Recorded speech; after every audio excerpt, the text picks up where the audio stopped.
Hello and welcome to the program from the State Assemblies, your window into the workings of Nigeria's state legislatures. On this episode, mass defection hits Rivers Assembly, 17 PDP lawmakers switch allegiance.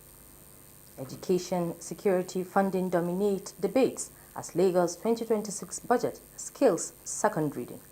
Plus, Akwa Ibom Assembly approves 2024 audited accounts of state government. Details of these and more stories will be coming your way shortly. I am your host, Amina Saidu. Thank you for staying with us. In the week under review, 17 members of the Rivers State House of Assembly, led by Speaker Martins Amauli, have formally defected from the People's Democratic Party, PDP, to the All Progressives Congress, APC, citing the lingering leadership crisis within the PDP as a reason for deserting the party. The defection reshapes the political landscape of the Assembly, with PDP now a minority party in the Assembly. Inkiru Onyejisi reports. Speaker Martin Amehule announces on the floor of the House that 16 lawmakers have formally written to notify him of their decision to leave the PDP and defect to the APC. The Constitution is clear that when there is division within the political party, when the party is divided, members, within Assembly members, who no longer have hope, can leave the party without any dire consequence. So that is why I have to make this clear that the foundation of this defection is the Constitution of the Federal Republic of Nigeria that allows members to leave the party that elected them if it becomes clear that there is division. But in a dramatic twist, one after the other, the 17 defectors, including the Speaker, rise to publicly affirm their decision to leave the PDP, citing the deep division within the party as their primary reason. Mr. Speaker, that is my dilemma. The PDP is fractured from within, and so I have defected. I am defected to the All Progressive Congress, the APC. Mr. Speaker, thank you. The needful will be done. With 17 members now crossing over to the APC, the remaining 10 PDP lawmakers moved swiftly to elect 4 minority officers who were immediately sworn in. The leader of the House, Major Jack, then raises concern about the governor's failure to properly constitute a cabinet and the absence of an attorney general in the state. Speaking after plenary, APC chieftain Tony Okocha applauds the lawmakers' decision, assuring them of a full and warm reception into the party. The House of Assembly did very well. But the Rivers House of Assembly on issues like this have always blazed the trail. Meanwhile, the House receives a petition concerning a reported gas leak in Bile before adjourning sitting. Lawmakers are expected to reconvene on the 26th of January 2026. With this latest development, the Rivers State House of Assembly now stands at 17 APC members and 10 PDP members. In Lagos, concerns on proposed allocation for education, security and loan to finance the budget estimates top debates on the Lagos State 2026 Appropriation Bill at plenary of the Lagos House of Assembly. Musa Toliet reports that the Appropriation Bill has also scaled second reading on the floor of the Lagos Legislative House. After a 3-day retreat on the 2026 budget estimates laid before the House of Assembly by Governor Babajide Sanwo-Olu, the order of the day at the plenary focuses on the 2026 Appropriation Bill. It is a great honor and privilege to read for the second time a bill for a law to authorize the issuance and appropriation of a budget size of 4,237,107,009,308 naira for the year ending 31st December 2026. Then, the Lagos lawmakers subjected the appropriation bill, tagged Budget of Shared Prosperity, to thorough scrutiny at the plenary. We look at the deficit content of this budget, though it might look small, but from the retreat we had, we were told, frankly, that we are getting to the ceiling of borrowing. Must we always borrow all time to finance our budget? These are things that we need to ask ourselves. There were some provisions in the budget that I feel if we did not handle, it will make them to come back for reordering. And reordering is what I feel is killing some MDAs in the state. For example, sir, grant of 55.25 billion for 2025 was provided for in 2026. This performed only 1%. My concerns are about how the budget is funded, particularly where it says 73% or 78% of it will come from the IGR, knowing fully well that even the revenue targets that were given to some MDAs were not met in the last 2025 budget. The money has to be made from IGR. However, my concern and my fear is the fact that there's a new tax reform law that is coming into play. Have we considered those reforms vis-a-vis our internal generated revenue? There's a sum there with respect to loan donor funding. Donor funding to Lamata, donor funding to Laswa. These monies were treated as capital receipts. Those are possibly loans. So technically, it has affected our deficit in the budget. So this must be looked at appropriately and classified appropriately. Some lawmakers argue that the proposed allocation to education falls short of expectation, given the increased number of tertiary institutions in the state. The educational sector, I'm not entirely so satisfied with these figures that I have seen. In terms of the allocated funds of about 249 billion thereabouts. I noticed the funding for Lagos, the Neighborhood Safety Corps, is exactly what was given in last year's budget. Yet we are recruiting 2,500 people to join this force. Their capital access was less than 10%. Therefore, our security apparatus must be duly funded in this year's 2026 budget. The need to explore public-private partnership for infrastructural development was also raised. We have to explore what we call public-private partnership strategies in the provision of the infrastructure and social services. Special funding for environmental protection and climate change mitigation was canvassed. If we do not look at the environmental protection and say that the issue of the future for the unborn generation, what are we talking about? The climate change. After extensive deliberations, Speaker, Lagos House of Assembly, Right Honorable Mudashiru Obasa, committed the 2026 appropriation bill to Committee on Economic Planning and Budget. To ask Committee on Economic Planning and Budget to report back in 5 weeks. The Lagos House of Assembly thereafter adjourned Sinedai. Thank you, Musa. In line with established financial regulations, Akwa Ibom State House of Assembly has ratified the report from its Committee on Public Accounts on the audited accounts of the state government for the year ended December 31st, 2024. The audited report, prepared by the State Auditor General, was earlier submitted to the State Legislature for consideration and subsequently referred to the Public Accounts Committee for further legislative action. Nsika Kokon has more. The Public Accounts Committee chairman and member representing Siribom State constituency, Eric Akman, highlighted the failure of various ministries, departments, and agencies to promptly retire standing and special impress as required by standard procedures. Among the committee's recommendations, which were unanimously adopted by the House, were directives for zonal directors and school principals to ensure the recovery of overpayments made to retired or deceased staff. The committee also recommended the establishment of audit committees in all MDS in accordance with the Akwa Ibom State Audit Law of 2021. Failure of ministry, department, and agency to promptly retire standing and special interest in accordance with the standard rules. 2. Negligence on the part of the scheduled officers in the ministry, department, and agencies to process and obtain treasury receipt from the office of the state Accountant General for retirement on special interest. 3.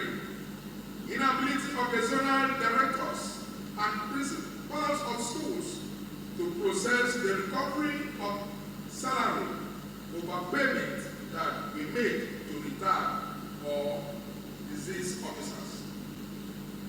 The Speaker of Akwa Ibom State House of Assembly, Udamoton, comments. Accordingly, the report of the public accounts and the audit report of the Auditor General of the accounts of Akwa Ibom State of Nigeria for the year ended 31st day of December 2024 is hereby adopted and ratified.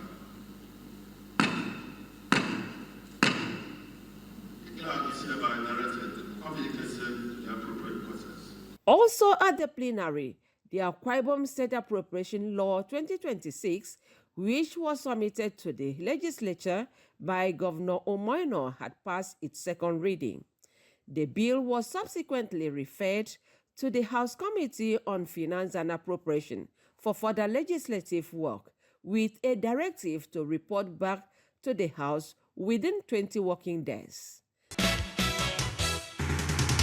Moving on, Ogun State House of Assembly is requesting a comprehensive compilation, publication, and digitalization of all existing laws of the state to enhance accessibility, preservation, and revenue generation. This is as the House read for the first time the Ogun State Development Planning and Project Community Law 2025. Yemi Dalemo has details of this and other engagements of lawmakers. The lawmakers adopted the resolution on the need for compilation, publication, and digitalization of laws of Ogun State for accessibility, preservation, and revenue generation, following the motion moved by member representing Ijebu North East State Constituency Oluseun Adesoya, which was extensively debated by other members of the House. Acknowledging the importance of aligning our legal infrastructures with global best practice and innovation in digital government. Now, therefore, I move that this honorable House, 1, urge the Ogun State government through the Ministry of Justice to commence the comprehensive compilation, codifications, and digitalization of all existing laws of Ogun State, including amendment and subsidiary legislation.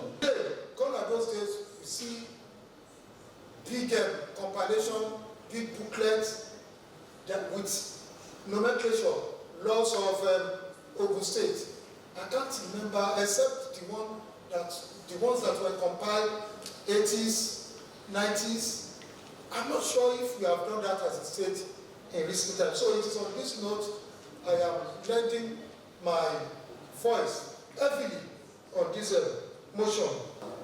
Session taxes of the constituencies, you must let them know what they want to do. You must let them know what they want to do, what the law says.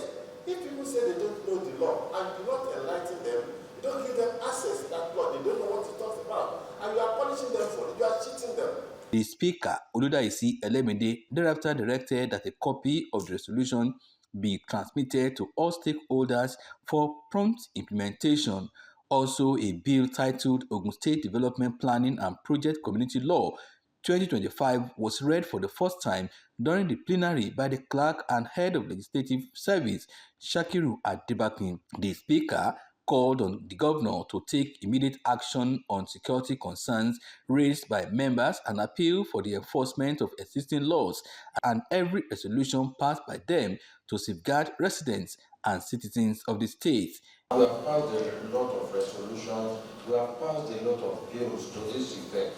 So we want to have accurate records of all our bills, all our resolutions, and members must be availed so that we will know what to say, we will know how to speak, we will know what to tell the public. And from this moment, any resolution passed, members must have their copies. Elemide equally urged the governor to urgently implement the security recommendations reached at the Southwest Governors Meeting in Ibadan, alongside that of the Governors Forum meeting held in Iperu, Ogun State. Thank you, Emi. We now take you to Nasarawa, where the State House of Assembly and its management staff are undergoing training on international public sector accounting standards in Makurdi, Benue State. Adams Abdulkadir reports that the training is adopting the use of standard tools for efficient service delivery in line with global best practices. There is no end or limitation to learning. That is why Nasarawa State House of Assembly, in collaboration with non-governmental organizations, FAO Converse Resources, organized a 3-day training workshop for the lawmakers, management staff, committee secretaries for capacity building that will in turn translate to transparency, accountability, and good governance. In a paper titled International Public Sector Accountability Standards, Adaptation and Legislative Oversight in Nigeria, a university lecturer, Dr. Ibrahim Abdulatif, argued that ISABS is a global accounting standard that government and public sector entities must use for preparing financial statements. If resources are not effectively utilized, the implication is that the road you want to provide, the hospital you want to provide, the schools you want, the resulting effect is that you will not be able to provide it. Speaker, Nasarawa State House of Assembly Danladi Jato, who was represented by his deputy, Mohamed Adamu Oyaki, appreciated Governor Abdullahi Sule for his proactive in championing laudable initiatives and approving this workshop. He says the training will serve as an eye-opener for the staff and will enhance effectiveness in budgetary. I assure the people of Nasarawa State so far we've learned a lot to see how we can implement it on the 2026 appropriation bill that is before this Nasarawa State House of Assembly. You see ministry parastatal bringing figures, and if you are not careful, you run into problem. So with what we are getting here, you'll be able to scrutinize very well. So I believe today's one is special, and I assure you there's going to be a lot of change in terms of our next oversight function. Fellow lecturer of the Department of Accounting at the State University Kefi, Dr. Mohamed Opoku, elucidated on the role of ISABS in enhancing budget credibility, performance, and accountability. You are watching the program from the State Assemblies, a program that reviews legislative activities in the State Houses of Assembly across the nation. We now take a break. When we return, Rivers lawmakers pass confidence vote call on Tinubu to run in 2027 as Youth Parliament urges federal government to restore student bursaries and establish disability colleges. Stay with us.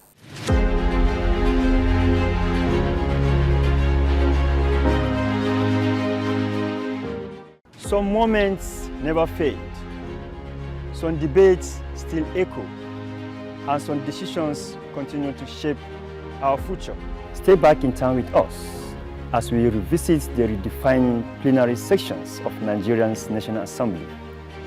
From intensive debates to landmark legislations, from voices of yesterday to lessons for today, we bring history alive. This is from the archives, where the past speaks to the present, and history guides the future.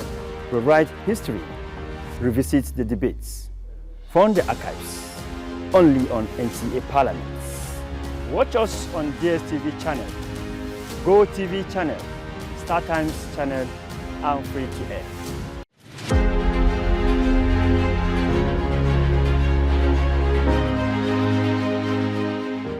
The program continues.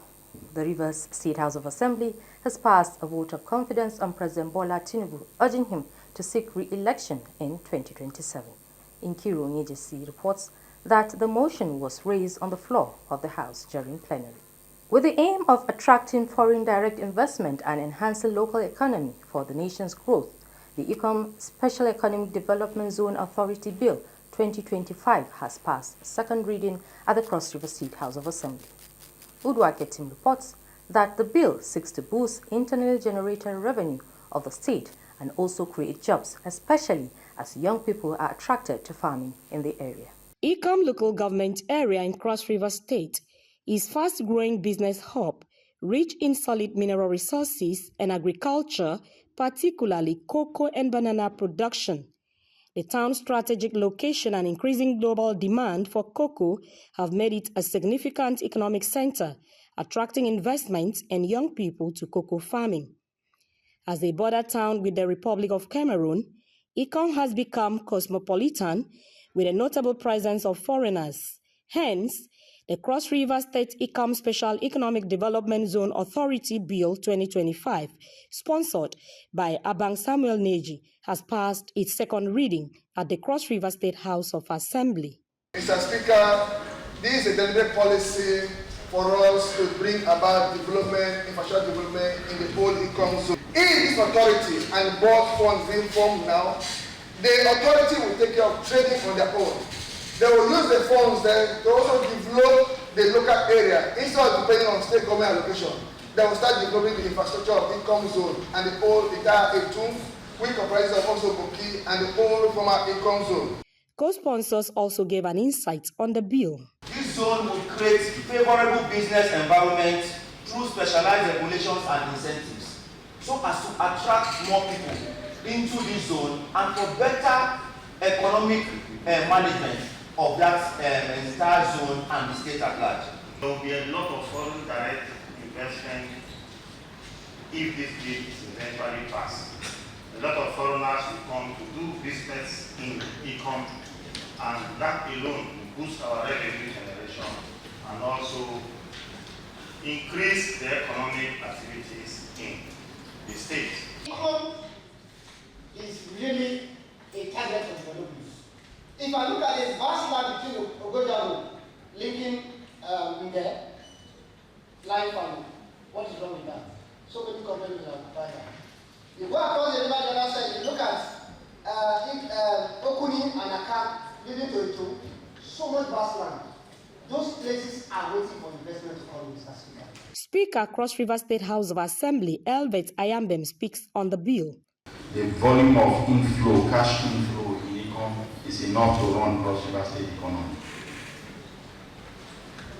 If we can prioritize ICAM and give it the requisite energy and economic viability it desires, Cross River State by the next 5 years will be depending on FAC.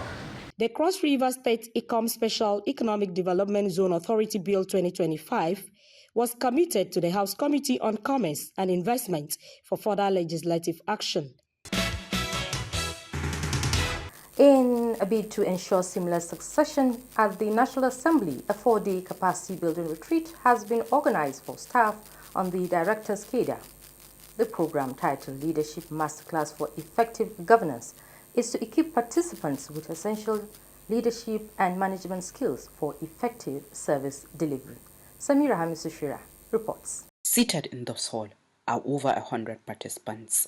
Among them are the next senior management staff of the National Assembly, who will pilot the administrative affairs of the legislature in the coming years. To ensure institutional stability and strengthen professionalism, it is essential to broaden the scope of their knowledge in both technical and managerial aspects of supporting the legislature. Next 3 days, as you work with us, you would get the most value for the job you need to do and for the life you'll be living even outside here. Declaring the session open, Clerk of the National Assembly, Kamaru Ogulana, who was represented, urged the participants to maximize the knowledge they will gain in order to enhance professional bureaucracy and reinforce teamwork within the institution.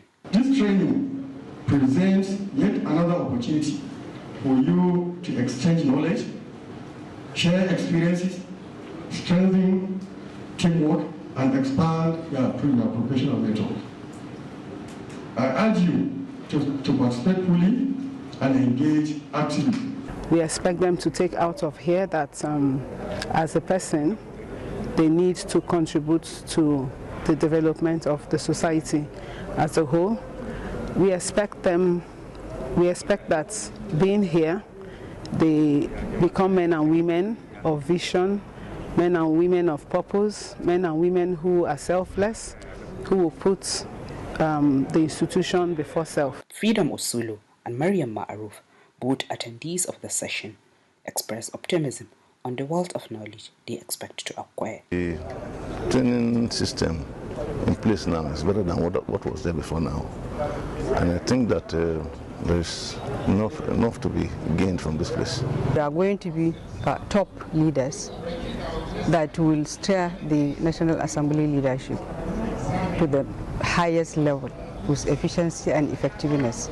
managing resources and people at the same time. Out of the over 4,000 career workforce across various cadres of the National Assembly, about 3,000, including legislative aides, have received training this year alone. And finally, Nigerian Youth Parliament has appealed to the federal government to regulate the activities of New Life International, initiate a payment of bursary to all Nigerian students in tertiary institutions, and establish federal government colleges for persons with disability in all state capitals. These appeals were made at the second sitting of the 6th session of the Parliament in the chamber of Katsina State House of Assembly. Abidu Yunusa tells us more. The Youth Parliament in a plenary session presided over by Speaker Aliyu Idris Zakari recorded full attendance as 109 parliamentarians from the 36 states of the Federation and the FCT participated in the proceedings.